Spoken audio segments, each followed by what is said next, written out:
at her. Just take a look at her skin. It glows like she swallowed the sun, right? Well, she looks 25, doesn't she? But I remember when she left this town 7 years ago. She was 40, broke, and coughing up blood. They call her the blessing of the community. But I have done the maths. I have connected the dots that everyone else is too afraid or greedy to see. Every time Auntie Chioma signs a check, someone stops breathing. Every time she builds a house, a mind crumbles. And the worst part, she just offered to pay for my sister's surgery.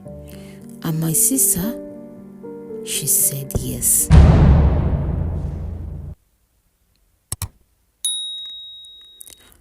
Her return wasn't just a homecoming. It was a transaction, and none of us realized we were the currency. It happened on a Tuesday in Aba. That's a busy market day. The air was thick with the smell of fabrics being offloaded, red dust, and roasting corn. 7 years ago, Auntie Chioma had vanished. She was the woman who lived in the unpainted shack behind the borehole. She was thin, sickly, always begging for small change to buy paracetamol. Then one night, she just evaporated. No goodbye, no notes. We then assumed the city had swallowed her up. Then came the convoy. 3 black SUVs with tinted windows tearing down our potholed street. Oblivious to the suspension damage, they stopped in front of our old family compound. When the door opened, the neighborhood gasped. She stepped out in high heels that cost more than my father's yearly salary.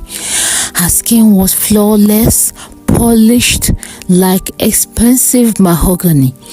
She smelled of foreign perfume and cold air conditioning. She didn't come back to show off. She came back to give, or so it seemed. The first week was the festival. She bought a generator for a church, a massive industrial one, and also silent. The pastor prayed for her for an hour, calling her a daughter of grace. Then she paved the streets.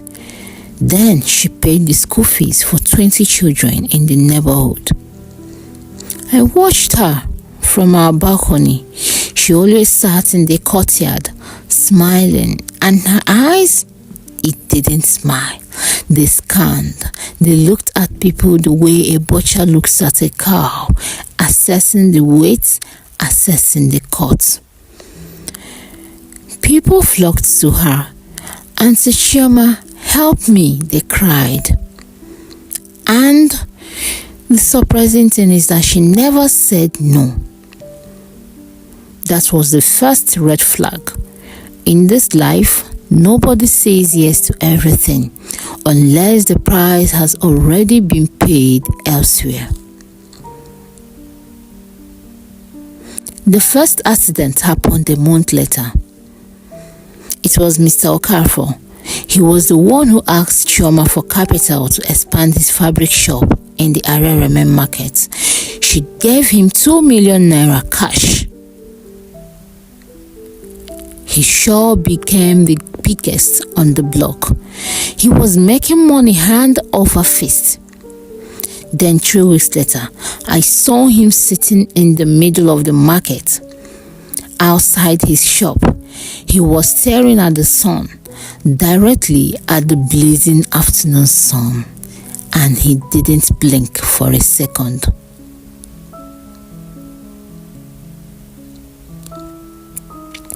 "Mr. Okafor," I asked him.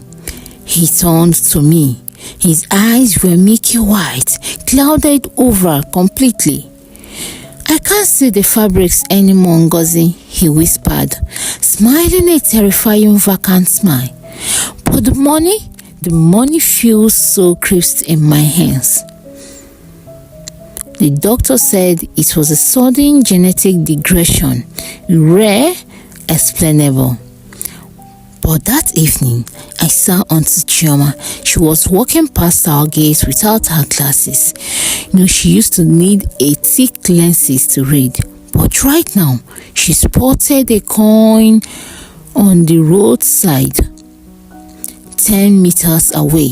Her vision was perfect. Once I saw it, I couldn't unsee it. Sister Rose, she wanted to be a singer. Chioma paid for her studio time in Lagos. Rose's song went viral, but 2 days later, Rose suffered a stroke that paralyzed only her vocal cords. She couldn't speak, let alone sing. That same week, Auntie Chioma's voice changed. It became richer, smoother. When she spoke at the town hall meeting, her voice captivated everyone. It was hypnotic. Then there was young Emeka. He needed a visa to Canada. Auntie Chioma pulled the string, called 1 or 2 persons, and then he caught it. But before he could board the plane, he suffered a psychotic break. Right now, he sits in the psychiatric ward, rocking back and forth, mumbling about the lady in the mirror. And Auntie Chioma, she had been known for her temper, her anxiety. But suddenly, she was the calmest person in the room. Nothing rattled her. She had learned to absolve herself, but the truth is that she has absolved Emeka's sanity. She wasn't making money. She was harvesting essence. She was trading their gold for their souls, piece by piece. I tried to warn people. I went to the elders. I told them that she is a witch. I told Chief Uche that she's stealing something very precious from us. But Chief Uche laughed and touched the new wristwatch Chioma had just gifted him. "You are jealous, small girl. Poverty has made you bitter." But that night, the chief's wife knocked on my door. She looked terrified. "I hear them," she whispered. "At night, in her compound, I hear them." I was like, "You hear who?" She said, "The people she helps, not their bodies, their shadows. I hear Miss Okafor crying about the dark. I hear Rose trying to scream. They are traps in her house. Ngozi, she caves the path she takes." The next morning, the chief's wife was found dead in her sleep. Heart failure, they called it.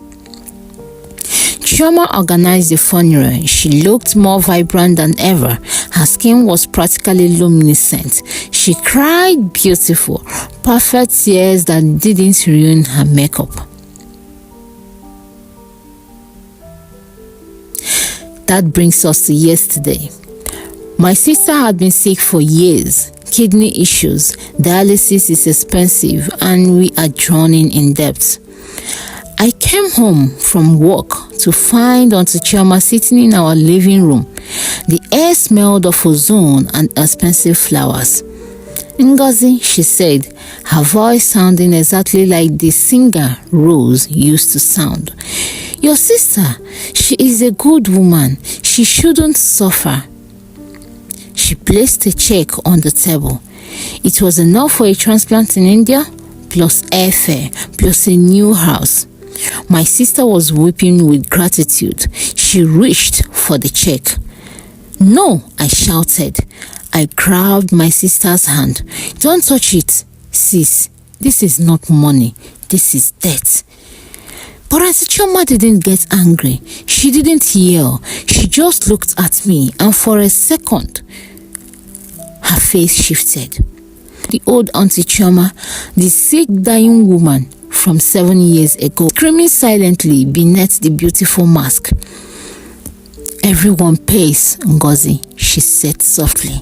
"Some pay with sweat, some pay with time. I just offer a shortcut." "We don't want it," I said, my hands shaking. My sister looked at this shake, then she looked at me. She looked at the pain in her own body, then she pulled her hand away from mine and picked up that check. That was 12 hours ago. My sister is sleeping peacefully in the other room. She says she feels strong, stronger than she has in years. But I feel cold. I sat down to record this because my hands started feeling numb. I wanted to type this out, but my fingers wouldn't work, so I am speaking it.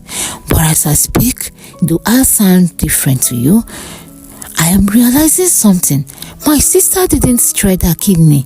That's not how the exchange works. You don't trade what is broken. You trade what is precious. Wait. My sister didn't trade her health. She traded me.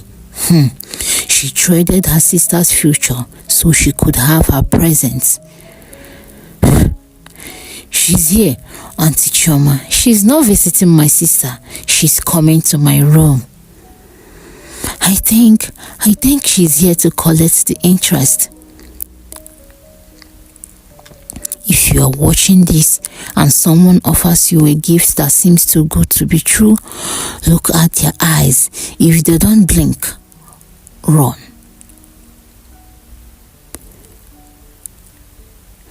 Thank you for watching.